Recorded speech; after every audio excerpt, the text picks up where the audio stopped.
Good morning, Spurs family. First of all, hope everybody enjoying their Christmas Eve. Hope y'all is feeling good, getting ready for a very Merry Christmas tomorrow. So Merry Christmas to everybody out there. But y'all know what I came here to talk about: how we defeated the Thunder yesterday. We defeated them early in the season, early in the season tournament, and defeated them again this time more convincingly. Kind of dominated them, imposed our will on them.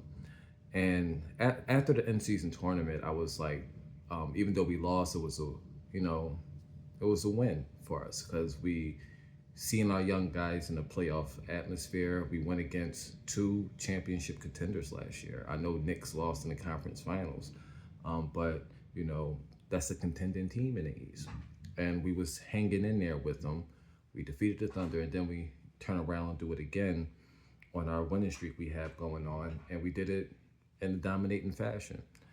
And after the end season tournament, I was like, we is a problem. We're going to be tough to deal with in the West. And now, like, if we continue to play how we're playing now against high quality teams like the Thunder, I think we have to start considering us as contenders in the West.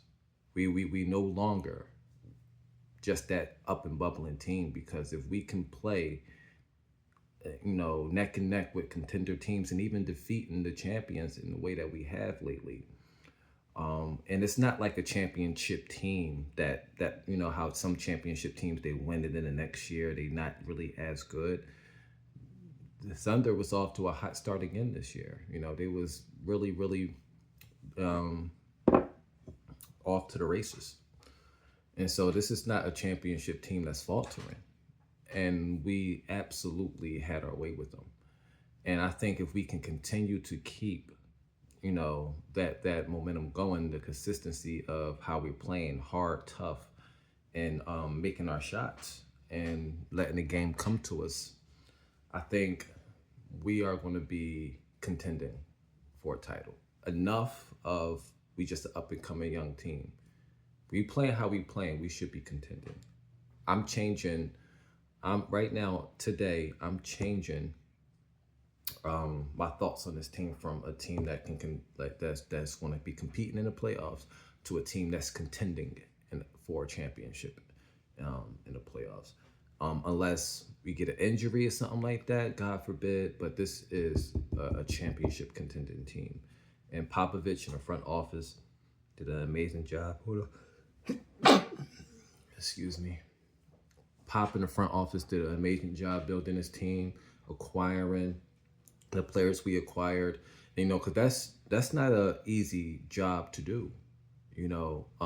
Having a top pick is really difficult. It's much easier having late picks because it's like you're playing with house money essentially.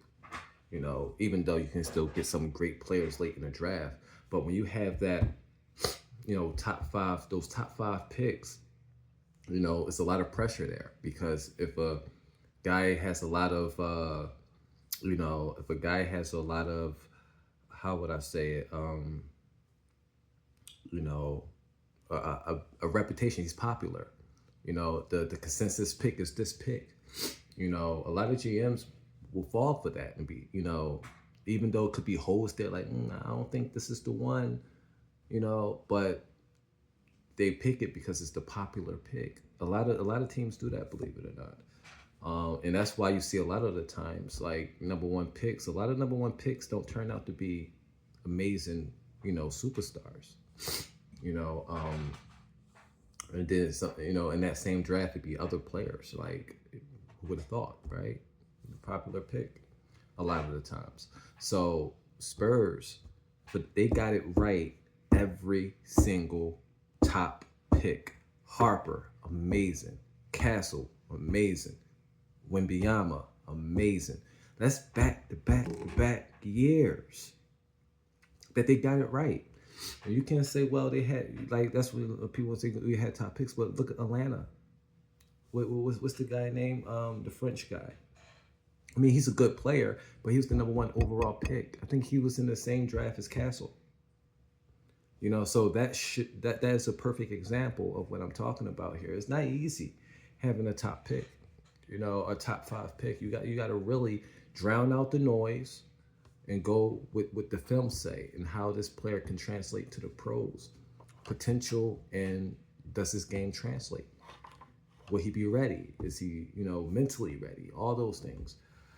But anyway, we drafted Popovich and the front office drafted amazingly well.